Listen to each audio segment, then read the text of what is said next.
Bonsoir tout le monde, merci d'être présent à cette nouvelle conférence des terrains innovants, la troisième pour l'année 2024 déjà, non la deuxième pardon, je suis déjà en mars.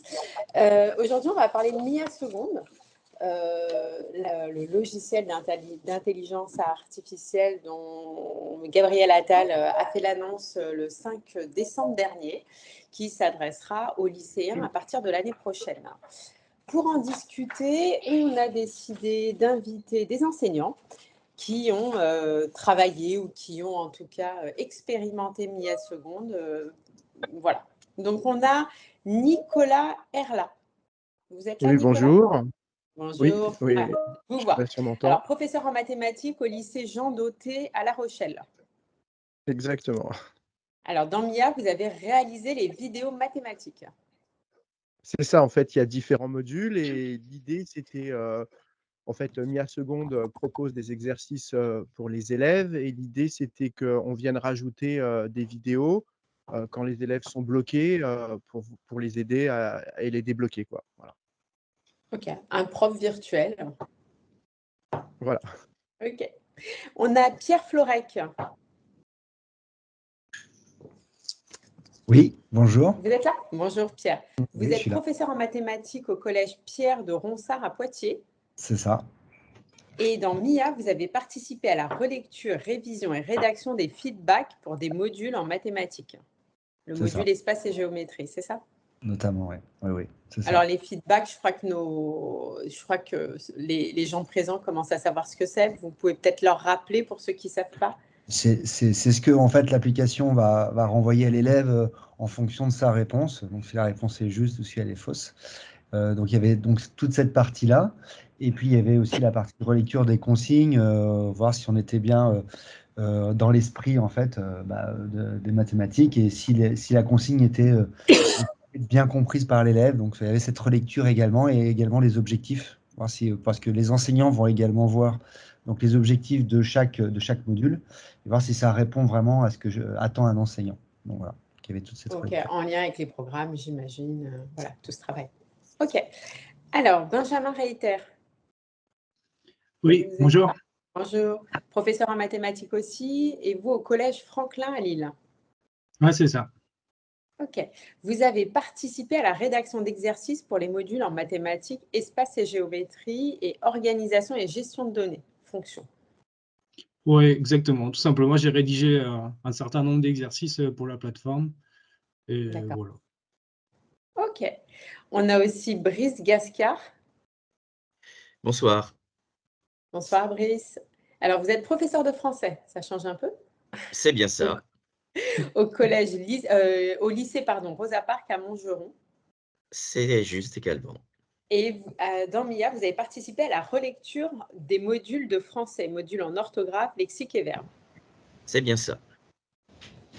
Et la seule femme, la seule enseignante présente à cette table ronde, les hommes restent majoritaires, il va falloir qu'on retravaille ça, c'est Émilie Salé. Vous êtes là, Émilie? Oui, bonjour. Bonjour Émilie, vous êtes professeure de français au lycée Aubrac de Villetaneuse, au collège Aubrac de Villetaneuse, que je connais bien parce que j'ai enseigné pas loin. Alors, dans MIA, vous avez participé à la relecture et la révision des modules en français. Alors, des modules qui travaillent sur la différence entre l'oral et l'écrit et sur la compréhension contextuelle. Les informations sont tout à fait exactes. Ok, merci Chiara. Alors, Romain Lancret-Javal, j'espère que je prononce bien.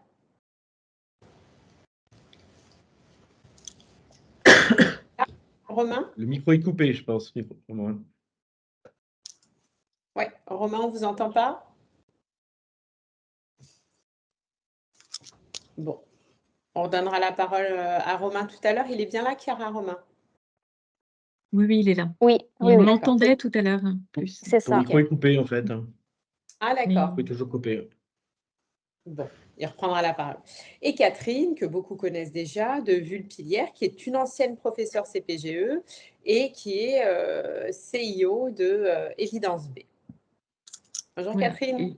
Bonjour Aline. Et j'ai pas seulement enseigné en CPGE, j'ai enseigné en collège et en lycée aussi. Ah d'accord, pardon. Oui. Okay. Non mais voilà.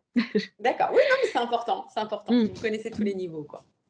pense que Romain, ton micro est ouvert maintenant. Ah, Ah non, Romain non, Lancret-Javal. non. Mais on J'ai ne bien t'entend pas. prononcé? Il y a toujours un Le micro est toujours problème de... coupé. Oui. Micro toujours coupé. Bon. Bon, écoutez, on reprendra. Alors, alors moi, je suis allée regarder quand même, je suis allée jeter un œil sur Mia, parce qu'on en parle depuis longtemps. On en parle depuis un certain temps. C'est de l'intelligence artificielle. On sait tous les débats autour de cette question. Donc, je suis allée regarder et bon, j'ai trouvé ça facilement appréhendable. Après, voilà, je ne suis pas rentrée dans le... Est-ce que l'un d'entre vous, l'un des enseignants présents, ou plusieurs d'ailleurs, pourrait me décrire, en maths et en français, un scénario d'usage en fait de Mia Seconde? Qui se lance? Allez, je distribue Oui, la parole.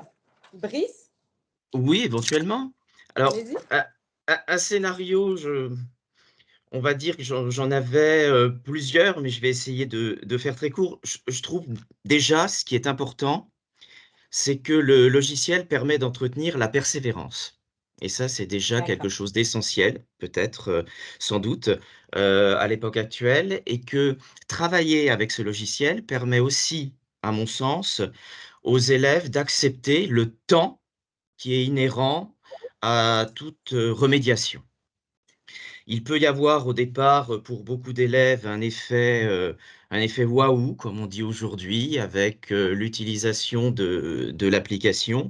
Ça va créer un effet d'entraînement, mais le rôle du professeur et peut-être du scénario et des recommandations, ça va être de faire en sorte que l'élan ne s'essouffle pas et qu'on puisse garder ce processus de remédiation au fur et à mesure des semaines, voire au fur et à mesure des mois.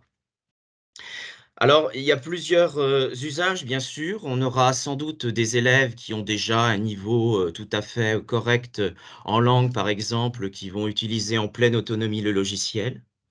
D'autres, au contraire, et qui vont avoir davantage de difficultés une fois passé l'effet waouh, risquent peut-être, d'avoir un temps de travail sur l'application qui peut s'effilocher. Et je pense que c'est important, grâce au tableau de bord, que le professeur, à ce moment-là, puisse cibler plus particulièrement avec l'élève quelles difficultés se posent, quels exercices peuvent lui apparaître comme plus difficiles à surmonter, et ces exercices vont créer de la lassitude. Donc, il y a des moments où le professeur superviseur va devoir aider à dépasser cette lassitude. Et puis, pour d'autres élèves, peut-être davantage cibler les difficultés, notamment grâce aux premières copies de l'année, aux premiers écrits, et pouvoir donner une sorte, entre guillemets, «d'ordonnance» avec un programme particulier pour chaque élève. Et je pense que ça, c'est très important de pouvoir, dès le départ, envisager quel est le taux d'autonomie et de difficulté de chaque élève pour pouvoir savoir ceux qui peuvent avancer, ceux à qui on va devoir proposer quelque chose de beaucoup plus personnalisé en ciblant par étape déjà une certaine gamme d'exercices, et ceux, au contraire, peut-être qu'il va falloir épauler pendant une petite séance de remédiation sur une consigne en particulier, la compréhension de consignes particulières, des exercices précis, pour ensuite les relancer sur le logiciel. Mais en tout cas, je Vous pense avez- que ça demande une analyse fine au départ. D'accord. Donc, vous avez bien précisé que finalement, l'enseignant a la main. C'est-à-dire que ça a beau L'en être une intelligence artificielle, Tout l'enseignant à peut fait. décider des exercices à donner aux élèves. L'enseignant a totalement la main, et c'est presque un paradoxe. Si on ne nous avait pas dit qu'il y avait finalement une intelligence artificielle à l'intérieur, si le guide ne nous l'expliquait pas, si on n'en avait pas entendu parler, peut-être ne l'aurait-on pas remarqué. Et je pense que le paradoxe est intéressant parce qu'il permet d'évacuer quelques peurs qu'il Oui. pourrait y avoir par rapport au logiciel qui viendrait se substituer à l'enseignant ou qui traiterait à distance une partie du programme. Et je ne pense pas que ce soit un risque que l'on court avec le logiciel. L'intelligence artificielle à l'intérieur est très utile pour particulariser le parcours, notamment pour les élèves qui ont déjà pas mal d'autonomie et qui peuvent gérer leur temps, répartir leur durée de travail sur le logiciel progressivement, c'est très utile.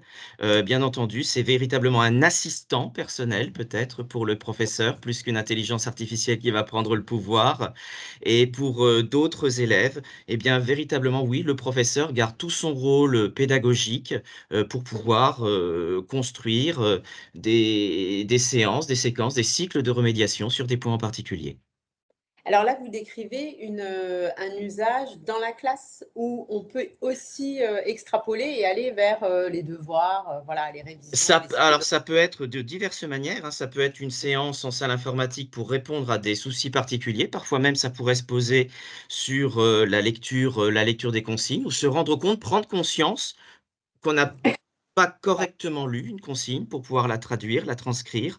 Ça peut être également une ordonnance, on va dire à distance, donnée dans le cadre du cours à partir d'une copie de recommandation pour un travail ensuite à la maison de consolidation, notamment si ça reprend des bases qui remontent à pas mal d'années dans le cadre. Alors, étant enseignant au lycée, ça peut être des bases parfois qui datent de l'école primaire ou du collège, qui restent toujours glissantes. Je trouve véritablement qu'on n'est pas enfermé, on va dire, dans un système et qu'on garde la main pour le ployer en fonction des besoins des élèves. Ok, merci. Alors, Émilie est prof de français, alors on va passer à Nicolas peut-être, professeur de mathématiques. Vous pourriez nous décrire l'usage que Alors vous moi, en faites? j'imaginais plutôt l'utiliser pour du travail à la maison. C'est-à-dire, en fait, le but quand même de Mia Seconde, c'est de travailler quand même les techniques de base. C'est de la remédiation quand même. Le but, c'est d'aider les élèves qui sont en difficulté.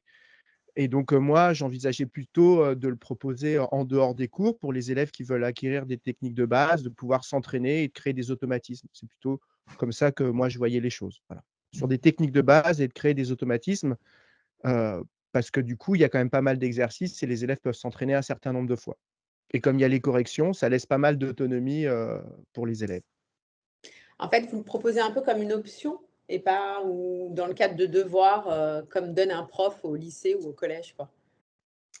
Oui, c'est ça. Alors moi, je suis pas hyper directif en cours, j'interroge souvent mes élèves, régulièrement, presque une fois par semaine, mais je donne des consignes, je n'oblige pas à chaque fois à faire des choses. En fait, comme je les interroge souvent, ils sont obligés de travailler et plutôt que de leur donner des devoirs à la maison sur lesquels en général pas mal recopient les uns sur les autres et ça a pas forcément, d'effet. Je préfère, les interroger régulièrement et qu'ils travaillent leurs techniques de base et là, pour le coup, je trouve que moi, j'ai pas mal testé sur les fonctions notamment. Ça permettait pour un élève qui est en difficulté de pas mal s'entraîner, d'avoir des exercices qui sont assez proches les uns des autres et donc voilà, donc moi, je vais envisager plutôt, comme, travailler les techniques de base avant une interro. Alors, je vais poser la question qui fâche. Moi, j'étais directrice d'école, j'ai été enseignante depuis longtemps. Vous n'avez pas peur justement que le travail à la maison, on sait que certains sont mieux accompagnés que d'autres et que souvent, ceux qui sont le plus en difficulté seront peut-être ceux qui travailleront le moins à la maison. Alors, comment vous imaginez les choses en fait? Vous comptez sur l'aspect pas ludique parce que la plateforme n'est pas forcément franchement ludique, mais sur l'aspect IA, comment vous comptez attraper les élèves, en fait?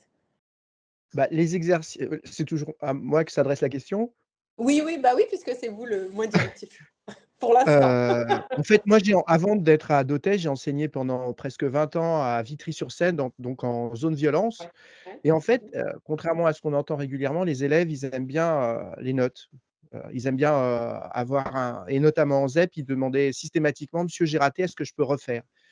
La difficulté des élèves, c'est que tout seuls, ils ont du mal. C'est-à-dire avec un bouquin, c'est difficile pour un élève de travailler. C'est pas forcément que l'élève, il a pas envie de travailler, c'est que tout seul, il est pas tellement autonome et là, l'idée, c'est qu'il est quand même «accompagné», entre guillemets, il est coaché.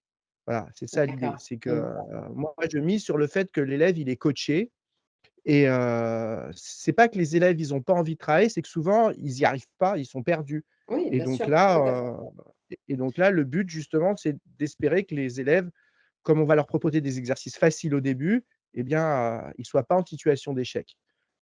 Voilà. Alors le tableau de bord, ben, j'en viens un peu à parler du tableau de bord. Finalement, c'est ça la pièce maîtresse pour vous en tant qu'enseignant, dans cet outil? Qui peut m'en parler? Émilie, peut-être? Donnons la parole à une fille. C'est gentil. Alors moi, j'ai pas encore utilisé le tableau de bord, j'ai surtout travaillé sur la conception et je voulais juste D'accord. préciser que sur le parcours, il a été pensé pour monter en difficulté progressivement et puis qu'un soin a été apporté à avoir les feedbacks les plus clairs et les plus compréhensibles possibles pour les élèves en utilisant un vocabulaire qu'ils maîtrisent déjà. Et c'est, je pense, aussi le travail qu'on a fait avec les collègues qui interviennent ce soir, d'essayer d'avoir voilà, l'approche qui ressemble le plus possible avec ce qu'ils peuvent rencontrer, enfin, avec leur quotidien, ce qu'ils peuvent voir tous les jours en classe, et que ça se fonde, voilà, ça se fonde assez bien avec ce à quoi ils sont déjà habitués. C'est-à-dire qu'en fait, les commentaires que fait le logiciel, quoi, l'intelligence artificielle, ressembleraient à un commentaire que ferait un professeur qui a corrigé l'exercice? Tout à fait, en réfléchissant à voilà, des tournures de phrases, réutiliser le même vocabulaire qu'ils peuvent trouver dans les manuels, dans nos cours, et que ça ressemble le plus possible avec ce qu'ils connaissent déjà. Alors, qui peut me parler du tableau de bord? Parce que nous, depuis, ça fait quand même pas mal de conférences maintenant qu'on organise ensemble avec Évidence B dans le cadre des terrains innovants. Et le tableau de bord, moi, si j'ai bien compris, moi qui suis complètement, pas fermée, mais c'est-à-dire que voilà, j'ai pas utilisé le numérique avec mes élèves, c'était il y a longtemps. Le tableau de bord, il ressort comme un élément, une pièce maîtresse de tous ces outils finalement. Peut-être que Catherine, vous pourriez développer là-dessus? Oui, alors effectivement, il y a beaucoup de choses qui ont été dites jusque-là. Peut-être juste avant de répondre, Lilia, à votre question, redire en 2 mots finalement ce que c'est que MIA. C'est d'abord effectivement un outil de remédiation parce que finalement les élèves, moi comme je le disais tout à l'heure, j'ai enseigné au collège, au lycée, avant d'enseigner en prépa, mais au collège et au lycée, effectivement beaucoup arrivent en seconde. Un certain nombre arrivent avec des difficultés dans certains domaines et puis pas dans d'autres, etc., en français ou en mathématiques. Il y a les enseignants, bien sûr, qui évaluent ça tout de suite, hein. Il n'y a pas besoin d'attendre les évaluations secondes pour le voir, mais il y a aussi les évaluations secondes qui se font à l'entrée, qui permettent de finalement voir un certain nombre comme ça de lacunes. Donc remédiation, c'est ce logiciel MIA, il est là pour ça au départ. Donc de permettre aux élèves et à leurs enseignants de suivre ce début de seconde, le début de seconde correctement. Et c'est pour ça que tout à l'heure il a été question des basiques, hein, vous évoquiez Nicolas, les techniques de base, les fondamentaux.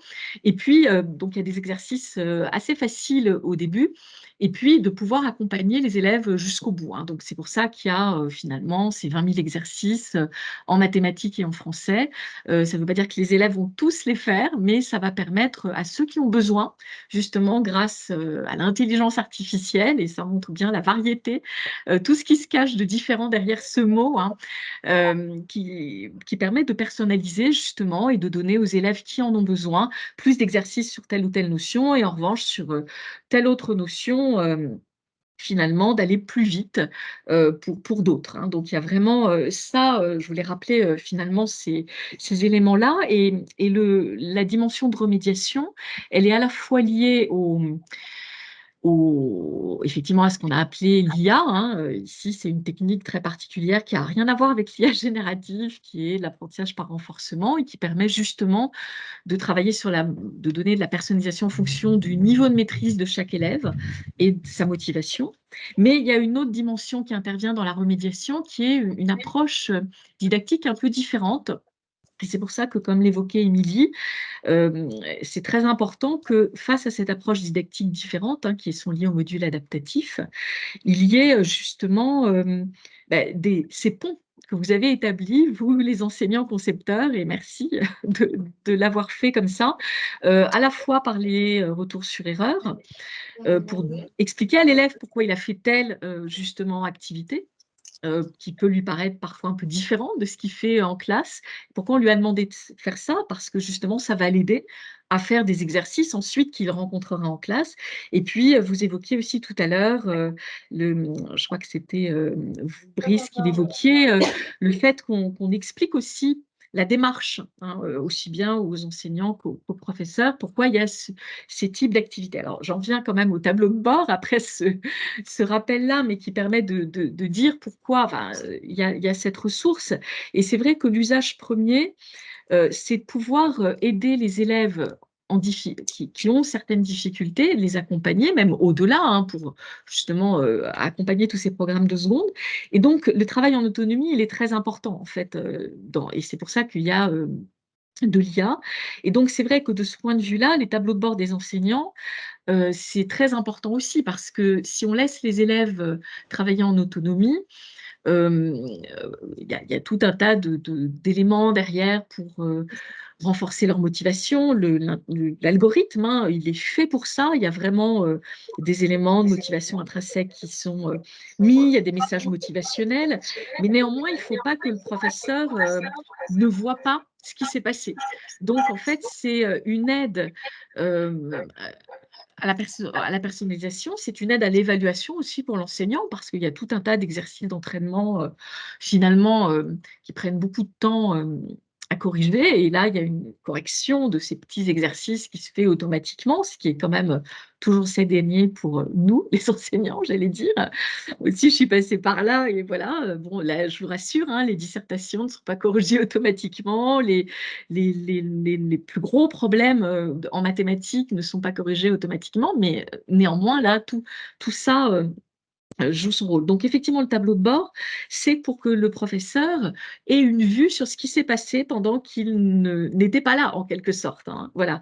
Et donc, on s'est évertué à faire des tableaux de bord à la fois qui soient très faciles, progressif. Le professeur qui a que 2 minutes pour regarder, il a une vue tout de suite sur sa classe, sur qui a fait quoi, qui n'a rien fait, qui est-ce qu'on peut aller peut-être encourager justement pour lui dire bah, pourquoi tu n'es pas allé plus loin.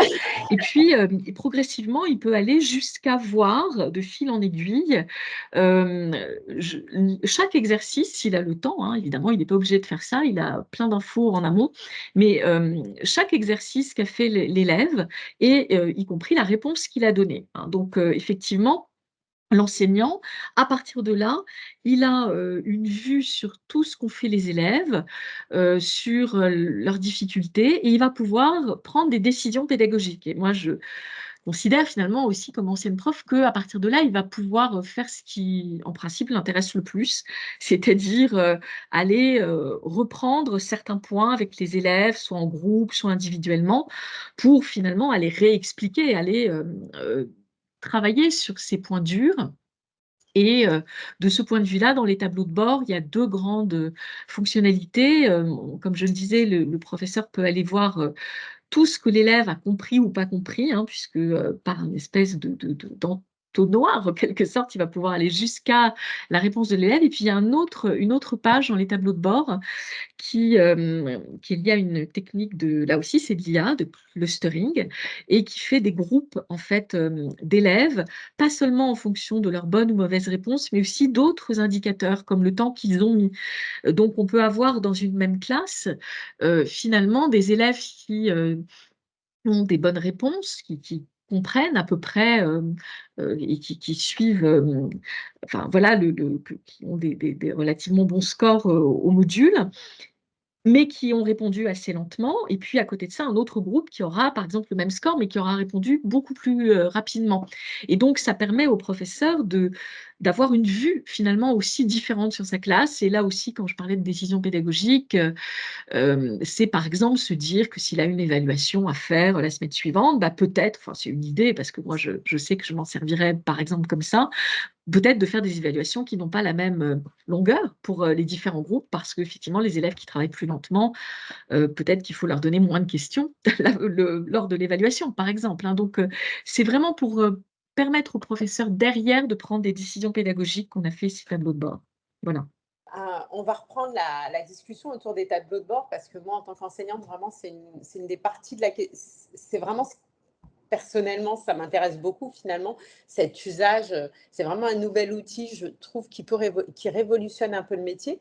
Mais une question, alors, nous, les enseignants, je me mets encore dedans, hein, même si je ne fais plus partie de l'équipe depuis quelques temps, on aime bien savoir ce que font nos élèves, c'est-à-dire en matière d'exercice. Et la difficulté, c'est quand même se lâcher prise, non? Alors vous, en tant qu'enseignant, là, pour le coup, c'est les enseignants que j'interroge, se lâcher prise, puisque vous n'allez pas voir les 20 000 exercices de vos élèves, vous savez quels sont les objectifs, quelles sont les tâches, en fait, finalement, la tâche qui était donnée à vos élèves, mais pas le contenu de l'exercice. Pas trop difficile, se lâcher prise? Je peux peut-être Oui, intervenir. allez-y. Moi, j'ai l'habitude de travailler en classe flexible déjà avec des élèves qui travaillent en différenciation à leur rythme, avec des élèves qui aident en fait un certain nombre enfin, qui sont acteurs et qui peuvent jouer le rôle du professeur. Donc c'est vrai que se lâcher prise et finalement de changer de posture, de devenir plus un peu animateur dans la classe, c'est quelque chose que je fais déjà et que je pense qui est intéressant à faire évoluer dans l'enseignement parce que si je rejoins mon collègue tout à l'heure qui parlait de plutôt donner les exercices à faire à la maison, moi je le vois très bien en scénario, à le faire aussi en classe, quoi, avec que ce soit une aide d'élèves qui sont plutôt, qui ont des facilités, qui vont avancer dans l'application de manière autonome, peuvent très bien aider d'autres. Et puis nous, avec le tableau de bord, on va pouvoir les accompagner de manière plus efficace puisqu'on a ce tableau de bord sous les yeux et on peut très bien le faire pendant la classe parce que justement on a ces petits moments où on va avoir plus de temps pour s'occuper de ces élèves-là. C'est-à-dire que vous imaginez des groupes hétérogènes pour le coup, parce que moi j'imaginais seulement des groupes homogènes, c'est-à-dire en fonction. D'accord. Je pense qu'il faut varier. Je pense qu'il faut varier et moi je vois les progrès quand j'ai des groupes. Par exemple, un groupe de 3 avec un élève qui va expliquer à 2 autres, c'est assez efficace pour tout le monde en fait, et pour les élèves qui sont. Mais alors comment concrètement vous faites pour faire travailler les élèves en groupe sur un outil tel que celui-ci? Alors vous l'avez pas testé avec vos élèves encore, mais vous avez peut-être fait utiliser Adaptive Math ou non, jamais? Non, mais parce que ça m'intéresse, ça, Catherine. C'est une chose à laquelle vous avez pensé, travailler en collaboration avec les élèves. Oui, c'est vrai qu'au départ, notre logiciel, vous parliez d'Adaptive Math, qui s'adresse pour l'instant au cycle 2, effectivement. C'est vraiment des compétences fondamentales, normalement, qui sont individuelles. Qu'on travaille, c'est un peu comme la bicyclette. Enfin, vous voyez, vous pouvez mettre à plusieurs, mais bon, le sens de l'équilibre, c'est tout seul qu'on l'acquiert. Mais néanmoins, c'est vrai que la dimension collaborative, elle est tellement importante dans l'apprentissage. En fait, on le sait aujourd'hui. Et puis, d'abord, tous les enseignants le savent. Et puis, on sait aujourd'hui de plus en plus documenté qu'on a en effet intégré là dans le logiciel ce qu'on appelle un mode duo. Donc là, c'est quelque chose qui commence à travailler cette collaboration et qui permet d'allier finalement l'algorithme de personnalisation avec une collaboration. Donc, il y a le principe, c'est que un enseignant repère sur son tableau de bord, par exemple, il y a un élève qui a un peu de mal et que plutôt que de continuer, bon alors il y a des messages de blocage, enfin, il y a des choses comme ça, mais plutôt que de continuer tout seul, il va créer un binôme avec un autre élève qui peut-être y arrive mieux, parce que le tableau de bord lui permet tout de suite de voir ce genre de choses. Et dans le binôme, il y a un aidant et un aidé, si je puis dire. Enfin, on n'a pas encore trouvé les bons termes parfaits pour désigner ces deux élèves, mais l'élève qui va être aidé, donc les élèves reçoivent une notification qu'ils ont un mode duo, etc. à faire. Ça va être une 15-20 questions à peu près, qu'ils auront à faire ensemble. Et donc l'élève qui est aidé, il reçoit ce qu'on appelle une instance de son parcours. C'est-à-dire que c'est vraiment le moment où il en est de son parcours personnalisé qui arrive sur son écran. Et c'est exactement la même instance qui arrive du côté de l'élève qui aide. On est obligé de faire ça parce que comme c'est très très personnalisé, en fait, ça évite d'ailleurs la copie dont on parlait tout à l'heure. À un instant T, normalement, les élèves, ils n'ont pas du tout le même exercice, même s'ils en sont au même point d'apprentissage. Bon, pour revenir au mode duo, donc effectivement, c'est exactement la même instance que l'autre élève, donc le même exercice exactement. Et à chaque question, l'élève qui est aidé va proposer une réponse. L'élève qui aide voit la réponse proposée par son camarade et a la possibilité de dire qu'il est d'accord ou pas d'accord avec ça. Et donc, au final, c'est l'élève aidé qui prend la décision je garde ou je garde pas l'avis de mon camarade. Voilà. Et puis, ils font comme ça ensemble une vingtaine de questions. Ils ont évidemment la bonne réponse, le feedback, enfin, ils ont tout qui va comme d'habitude. Et ensuite, eh bien, chacun retourne dans son parcours personnalisé et on va pouvoir nous mesurer, et le professeur aussi d'ailleurs, si l'élève qui est aidé il retourne à l'endroit où il avait quitté son parcours personnalisé, hein, il n'y a qu'une vingtaine de questions qui ont lieu. Et si l'aide collaborative a été effective, hein, si l'élève a vraiment réfléchi pendant ce temps-là, bah, du coup, il va aller plus vite, bien sûr, dans son parcours suite à ça. Voilà, donc c'est le principe de ce mode duo pour concilier les principes qu'on a avec quand même un début de collaboration. Hein. Et voilà, et c'est quelque chose qu'on Finalement, cherche pas à mener. même les dents, l'enseignant, ça permet à l'enseignant de voir la pertinence de cette aide, finalement. Oui, aussi, exactement. J'aime pas le terme, mais ça permet une double évaluation, quoi. C'est pas Oui, vraiment oui. une évaluation, mais ça permet de voir finalement l'effectivité de cette aide et en quoi ça apporte à l'aider. Ok. Oui, oui, absolument. Et Sur le tableau de Lilia, bord, ah pardon, je voulais rebondir sur la allez-y. question de tout à l'heure. Je voulais rebondir sur la question de tout à l'heure sur le lâcher prise quant à la conception des exercices. Alors c'est peut-être le moment de faire une confession. Il y a très peu d'exercices que je conçois moi-même. La plupart du temps, c'est récupéré de collègues, de manuels, etc. Et moi, j'irais même plus loin, c'est-à-dire que je regrette de ne pas avoir plus de temps pour faire le lien entre la recherche et le quotidien de mon enseignement, le quotidien des exercices que je donne à mes élèves. Et au contraire, moi, je trouve que c'est un temps que j'arrive à prendre de temps en temps en formation, de faire ce lien. Et là, en fait, que ce parcours, il a été pensé en amont par des chercheurs, transformé en exercice par l'équipe et puis relu évidemment par des profs. En fait, c'est un temps que je n'ai Oui, il y a matériellement cet pas. aspect, mais moi, c'était plutôt l'aspect, vous savez, vous avez des élèves qui font des exercices, mais vous ne savez pas quels sont ces exercices. C'était plutôt ça. C'était oui. plutôt dans ce sens-là. Mm. J'imagine qu'il y a peu d'enseignants qui vont se plaindre du gain de temps. Voilà, sauf, est-ce qu'il y en a ici qui vont se plaindre du gain de temps? Je ne pense pas. Est-ce que l'un d'entre vous veut parler un peu, veut aussi discuter du tableau de bord? Je reviens souvent au tableau de bord, mais comme je vous l'ai dit. Alors, Romain, est-ce qu'on vous entend? Vous êtes là? Je vous ai vu apparaître tout à l'heure à l'écran pourtant ensuite.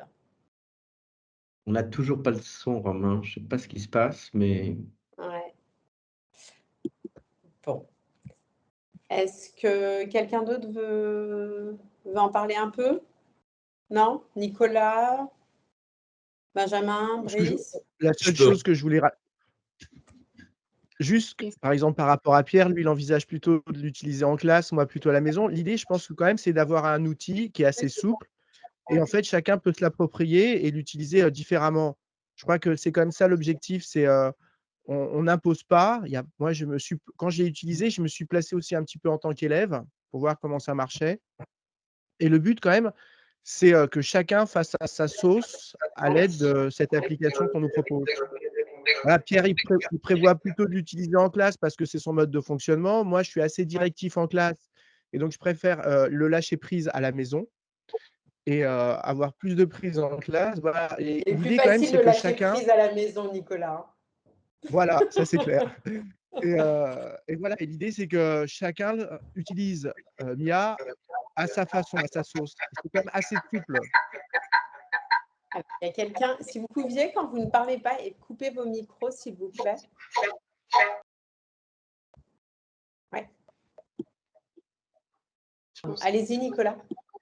Donc voilà, non, ce que je voulais dire, je pense que c'est important, c'est d'avoir une application et chacun en fera un petit peu ce qu'il en voudra et il n'y a pas de diktat, si vous voulez. Il y a pas, on peut l'utiliser en classe ou à la maison. C'est important, je pense, d'avoir en tête que chacun peut l'utiliser différemment.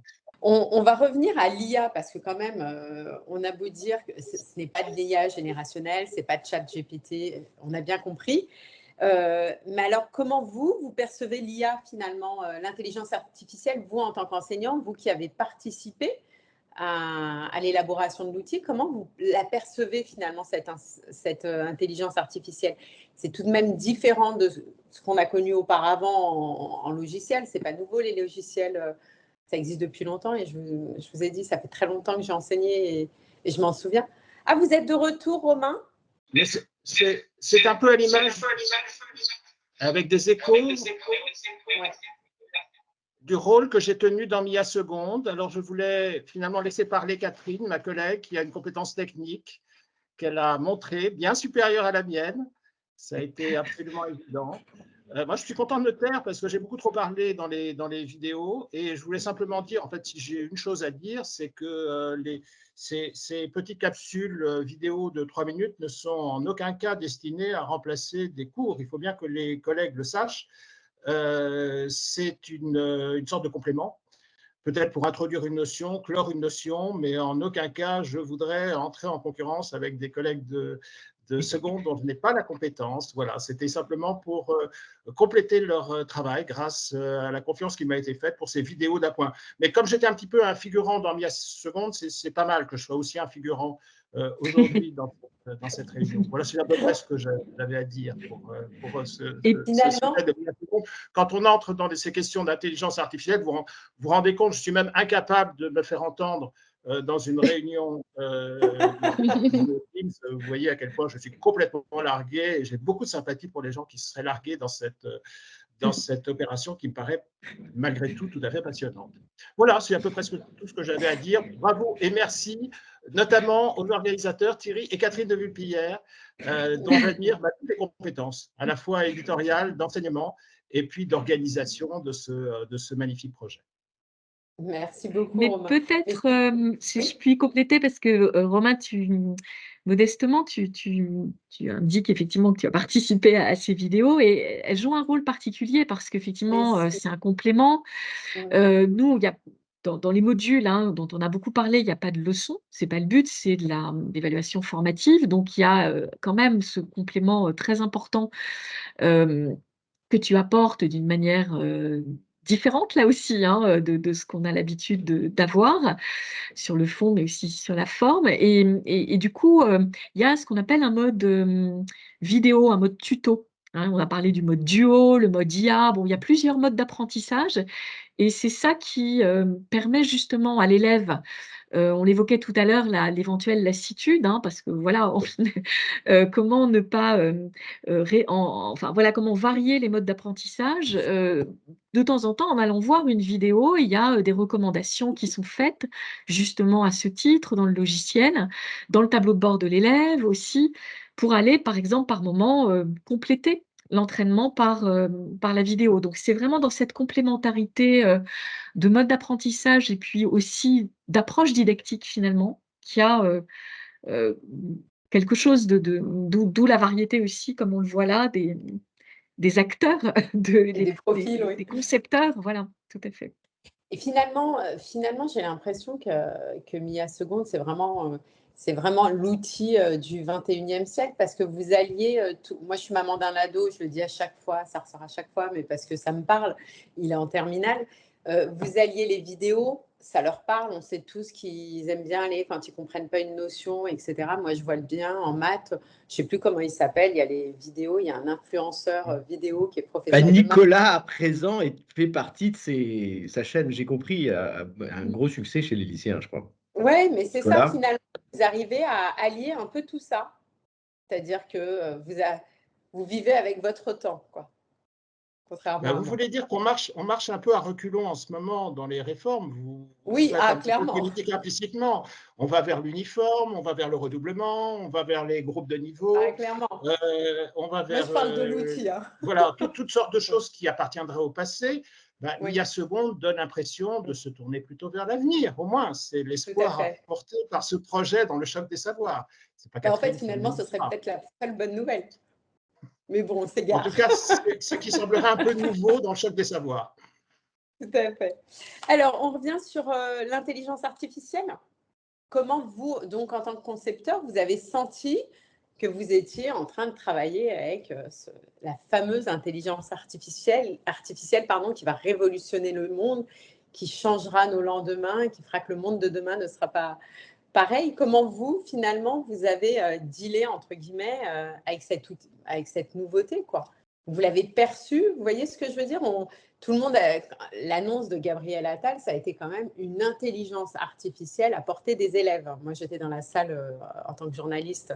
Ça a quand même été une grande annonce. Alors, comment, quand on participe en tant qu'enseignant à ce type d'aventure, comment on appréhende les choses finalement et comment vous avez appréhendé cette intelligence artificielle? Je ne suis pas claire ou personne ne veut se lancer? Moi, je peux intervenir Oui, rapidement. merci. Après, il faut dire, je ne suis pas un spécialiste de l'IA, mais contrairement à l'IA dont on entend parler, qui est générative ou qui construit par lui-même ses phrases, ses questions, ses exercices, etc. Ici, là, on est dans une IA qui est plus rassurante dans le sens où ça va proposer un parcours à l'élève en fonction de son niveau, de ses acquis, de ce qui manque. Mais ce n'est pas pour autant quelque chose qui donne l'impression de remplacer le prof pour autant. C'est plus comme voilà, ça va lui montrer un chemin possible pour atteindre une certaine compétence, mais ce n'est pas lui qui va rédiger les exercices, etc. Donc, je n'ai pas trouvé ça trop menaçant, mais plutôt enthousiasmant et vraiment, je pense que c'est un bon outil. Moi, notamment, je pense pour des séances d'AP qu'il y a souvent en seconde, quand la DHL permet d'avoir des séances de remise à niveau, où là, on peut les faire travailler un peu en autonomie et d'être en approfondissement avec d'autres élèves, peut-être pas sur le logiciel en question. Voilà, ça peut être utile pour ça. Mais c'est vraiment à propos de l'IA, je trouve pas qu'elle fasse très menaçante et pour autant, je la trouve très intéressante pour proposer vraiment un parcours adapté à l'élève. Moi, personnellement… Bruno, alors je réponds… Juste une chose, je réagis juste à Bruno Marty. Ce n'est pas un discours apeuré, mais c'est ce qu'on entend quand même beaucoup. Je ne me fais que le relais de ce qui est beaucoup entendu dans les salles des maîtres, salles des profs, pardon. C'est mon côté premier degré. Je vous ai coupé, je ne sais plus qui avait la parole, pardon. Je m'étais permis de prendre la parole, mais alors… Moi, ça ne m'a pas… Alors, j'ai commencé à travailler avec mes élèves avec des applications proches, Adaptive Langue et Adaptive Langue Plus. Et j'avais bien vu qu'il y avait de l'intelligence artificielle à l'intérieur. J'avais lu la documentation associée, le guide notamment, qui est très clair. Je n'étais ni effrayé, ni rassuré. Alors, je ne veux pas dire non plus que ça m'a laissé de marbre, mais en tout cas, je trouvais intéressant qu'il y ait un outil qui puisse permettre véritablement d'individualiser les parcours d'exercice en exercice, en fonction d'objectifs et en fonction des besoins. Et il est vrai que la communication des derniers mois, et c'est peut-être aussi parce qu'il y a eu cette communication qu'on en a beaucoup parlé ensuite, ou davantage parlé dans les salles des professeurs, c'est l'IA qui a été mise en avant. Mais platement, peut-être bêtement, quand j'ai commencé à utiliser Adaptive Langue Plus ou lorsque je me suis penché sur Mia Seconde, voilà, je n'avais pas l'impression d'aller affronter un monstre, ça je rassure tout le monde. Et en fait, cette question de l'intelligence artificielle à l'intérieur ne m'a jamais plus interpellé que cela parce que je ne trouve pas… voilà, je pense qu'on a peut-être été emporté par un élément de communication qui absorbe un petit peu le discours autour de l'application, mais qui est peut-être un petit peu exagéré. Mais c'est pour ça que j'en reviens au terme que j'employais tout à l'heure. IA plutôt, voilà, assistant personnel qui permet de guider à la fois la tâche, les différents scénarios panachés, comme les différents interlocuteurs l'ont exprimé, et puis aider les élèves à progresser. Mais je ne dirais pas que c'est un non-sujet, l'IA, mais ce n'est peut-être pas le sujet tel qu'on l'a présenté, que ce soit un monstre ou un feu d'artifice. D'accord. Oui, je retiens que vous êtes plusieurs à parler d'assistant finalement. C'est principalement un assistant pour l'enseignant et pour un suivi beaucoup plus personnalisé de chacun de ses élèves. là où l'enseignant rêve de se dédoubler et de se multiplier par le nombre d'élèves pour voir ce qui se passe pour chacun. C'est ce que vous permet cet outil? L'idéal de l'outil, c'est de ne pas remplacer les enseignants, mais de les aider, de leur donner des moyens supplémentaires. Je crois que le malentendu est là. Il y a la crainte d'une concurrence, alors qu'en réalité, c'est un outil supplémentaire qui est proposé. Et des moyens supplémentaires qui sont proposés. Il ne faut pas se cacher que ça risque aussi de manger du temps. Moi, j'ai pu en parler avec quelques collègues. Il faudra bien distribuer, c'était une des questions de départ, la question du scénario, bien distribuer l'utilisation de cet outil qui ne peut pas se faire sans le contrôle du professeur avec les élèves. C'est lui qui va guider les choses. Et fatalement, il faudra qu'il répartisse l'utilisation de cet instrument et puis ce qui appartient véritablement à son cours et à ses initiatives. Je parle sous le contrôle de collègues qui enseignent encore. Moi, je suis un petit peu retiré des ambulances. Oui, vous m'entendez? Moi, je rejoins Benjamin sur ce qu'il disait tout à l'heure, c'est-à-dire que les modules, c'est pas l'IA qui a conçu en fait les énoncés, les feedbacks, etc. On n'est pas sur l'IA générative. Donc, en fait, c'est nous, enseignants, enfin les enseignants qui ont vraiment repris les consignes, écrit les consignes, écrit les feedbacks, les chercheurs qui ont entamé justement, qui ont commencé ces consignes. Et donc ça rassure quand même, puisque c'est vraiment ce qui est attendu par les enseignants. Ok, on va peut-être prendre des questions parce qu'il est 48, je n'ai pas vu le temps passer personnellement. Est-ce que vous avez noté des questions, Chiara? En fait, il y avait un peu de questions, mais j'ai vu que Catherine et Thierry et Axel ont déjà géré un peu les questions de la chat. Du coup, oui, je ne sais pas s'il y a quelqu'un qui souhaite poser des questions. Peut-être pour donner le temps aux uns et aux autres de poser des questions, un petit mot supplémentaire sur cette IA. On a bien vu que voilà, c'est une réalité multiforme, l'IA, en fait, et que là, il y a un type d'IA, en fait, qui est représenté, qui est vraiment ce qu'on appelle international l'adaptive learning, donc c'est la personnalisation.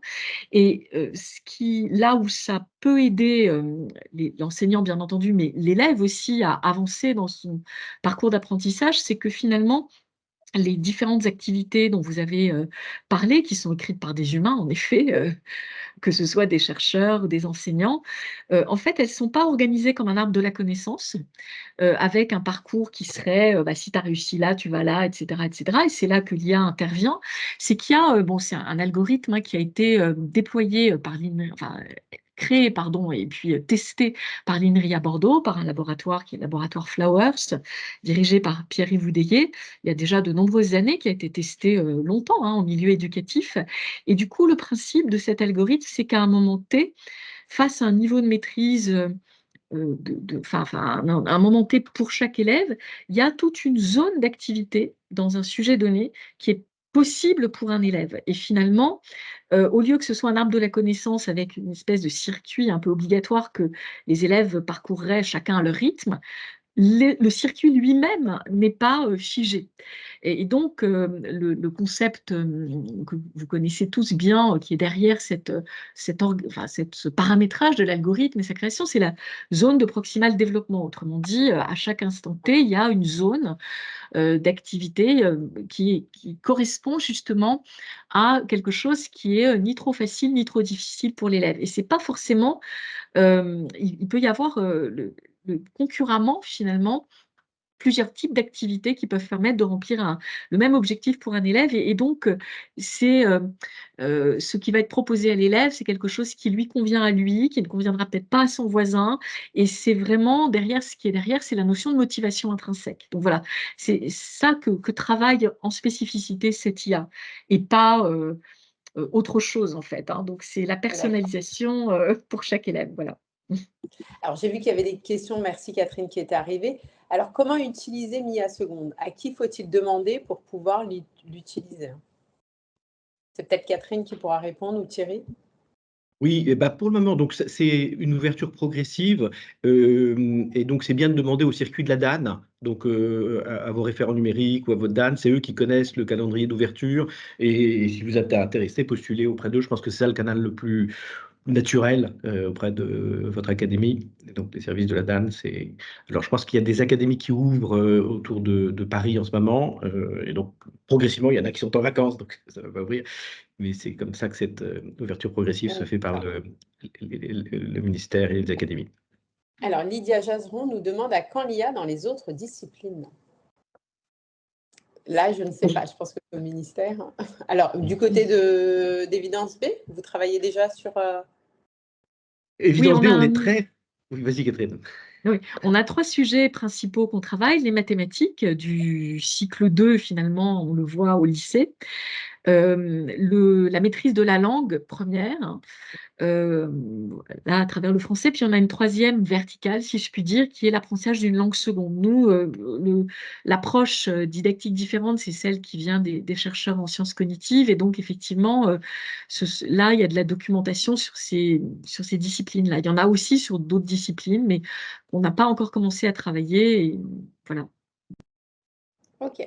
Si alors, l'application sera-t-elle disponible dans les ENT? Pour quel support MIA2 est-elle prévue? Oui, donc c'est toujours par les ENT, puisque les lycées sont tous équipés d'ENT, donc c'est référencé dans le GAR, et c'est par l'ENT que les élèves y auront accès. C'est accessible sur tablette, PC, smartphone, enfin tout le matériel. Et je dirais un mot pour compléter ce qui a été dit par Catherine sur… il y a des partenaires en fait autour de Évidence B, donc, qui ont contribué à ces ressources, notamment Vitascience, là j'ai vu qu'il était présent, qui fait pas mal d'activités autour de l'apprentissage du code, Moby10 pour des élèves qui sont en difficulté sur les troubles 10, Magic Edu sur le réassurage sur les fondamentaux de la lecture. Donc voilà, il y a toute une gamme aussi d'autres acteurs qui ont contribué à cette ressource, mais ça reste sur les disciplines maths et français, fortement sur MIA seconde. OK. Alors, cette question est à destination des enseignants et l'enseignante. Est-ce que d'après les tests que vous avez pu conduire pour le moment, l'algorithme pour proposer propose des exercices en fonction du niveau de l'élève et de ses résultats vous paraît adapté? Personne? Franck, peut-être? Ouais, moi j'ai trouvé dans les modules de mathématiques que sur lesquels j'ai pu travailler, on retrouve quand même un certain nombre de phases en fait dans l'apprentissage. Et j'ai trouvé ça intéressant, les chercheurs ont mis ça en place, notamment la phase qui est intuitive. Ça, c'est quand même intéressant d'avoir cette phase intuitive où c'est important en mathématiques de sentir et d'oser en fait, sans réellement rentrer dans la résolution mathématique, mais voilà, d'avoir cette petite intuition. Je trouve que ça, c'est intéressant à travailler, des exercices qui sont bien faits pour ça. On retrouve la phase où effectivement on va aller chercher la bonne notion en fonction du contexte, la bonne formule, le bon théorème. Et puis on a cette partie aussi répétitive qui est importante avec l'automatisation. Donc on retrouve vraiment tout ce mélange et toutes ces notions. Donc c'est plutôt, dans les modules, c'est plutôt bien. Alors, voilà. Point de vue 54, pardon, je reprends une autre question, personne d'autre. Hein. Alors, l'enseignant accompagne… Attendez, ça va trop vite. Alors, l'enseignant accompagne les élèves tout au long de la scolarité afin qu'ils développent les compétences. Pensez-vous que MIA est un outil pédagogique afin de développer la compétence raisonnée, par exemple, et comment, par exemple? Voilà. Est-ce que ça développe la compétence raisonnée? Ça me semble oui, mais a priori, moi, par rapport à ce que vous m'avez dit, mais voilà. L'élève raisonne bien par lui-même pendant le… Personne? Il n'y a plus que vous, Pierre, pardon, j'ai dit Franck tout à l'heure. Je vois que vous, en fait, à l'écran, je suis désolée. Si, je peux aussi dire un petit mot merci. par rapport… oui, l'élève raisonne. Et alors, il est amené à raisonner avec quelque chose qui est intéressant, parce que oui, on veut remettre en place des automatismes. Mettre ou remettre en place. Et en même temps, je trouve ce qui est intéressant, et je l'ai retrouvé encore plus dans MIA seconde que je ne l'avais trouvé dans Adaptive Langue, c'est ce jeu sur les consignes. Parfois, les consignes varient très légèrement, alors que c'est le même type de présentation qu'on a en dessous, et apparemment exactement le même exercice. Et ça, je l'ai vu en séance, c'est pour ça que je trouve que les séances en groupe et en classe avec des binômes sont pas mal aussi, parce que parfois, et c'est bien, des élèves sont persuadés que le logiciel se trompe, puisqu'ils sont persuadés d'avoir sélectionné ou construit la bonne réponse, mais ils prennent conscience aussi que la lecture fine à chaque fois de la consigne est également importante. Et ça, c'est aussi un réflexe qui se perd souvent, et le logiciel permet de le remettre en place. Donc ça aide aussi à réfléchir de ce côté-là pour construire ou reconstruire un bon automatisme et pas en même temps développer un mauvais qui viserait à ne plus lire les consignes et à simplement tout faire de manière purement mécanique. Ça amène à réfléchir, mais pas à s'enfermer dans une nouvelle pure mécanique. Je valide parce que quand j'ai testé, je me suis fait avoir. Moi aussi. Voilà. Ouf. Mia est-elle accessible en première et en terminale? Catherine, je crois que c'est seconde pour l'instant. Alors oui, c'est seconde. C'est effectivement un marché pour les secondes. Oui, tout à fait. Comme les élèves y accèdent par regard et les professeurs aussi, voilà, c'est très... D'accord. Oui, il s'appelle Mia Seconde, pas par provocation, mais juste pour dire qu'effectivement, il s'adresse au second. Un petit mot juste par rapport au retour. Effectivement, il y a des datas et ça va permettre de mesurer aussi l'efficacité. C'était une des questions qui était posée. Et je voulais juste saluer on a le partenaire majeur, en fait, il s'appelle DocaPost et qui est, on va dire, l'acteur le plus souverain, le plus protecteur et le meilleur garant de la sécurité des données. Là où il s'agit de données d'élèves. Et donc, c'est une question qui est très importante dès qu'on parle d'IA. Et donc, DocaPost est le partenaire de Mia Seconde sur cette question qui permet à la fois d'avoir ces données, de savoir les interpréter pour mesurer effectivement s'il y a des progrès chez les élèves et néanmoins de faire ça de façon totalement en confiance et en sécurité. Alors, je regarde, je ne vois plus d'autres questions. Alors, je voulais vous remercier. Vous aurez le compte-rendu de cette conférence. Alors, il y aura un compte-rendu écrit dans l'Expresso dans 2 semaines à peu près. Il faut compter 2 semaines. Vous aurez aussi le lien pour visualiser à nouveau la conférence. Et tout ça sera sur le blog des Terrains Innovants, qui est hébergé sur le site du Café Pédagogique. Et vous avez l'occasion si vous avez l'occasion, jeter un œil. Il y a toutes les conférences qu'il y a depuis, ça fait 1 an, je crois, Thierry, Catherine, à peu près. Absolument, on a fêté l'anniversaire et on reprend pour un Voilà, tour. c'est notre anniversaire. Voilà, donc on se voit très bientôt. D'ailleurs, si je ne dis pas de bêtises, ce sera la mi-mars, au retour de vacances pour certains. Et d'ici là, je vous souhaite une excellente soirée et à très bientôt. Merci, à bonne tous. soirée. Au revoir. Merci, au revoir. Bonne soirée. Au revoir.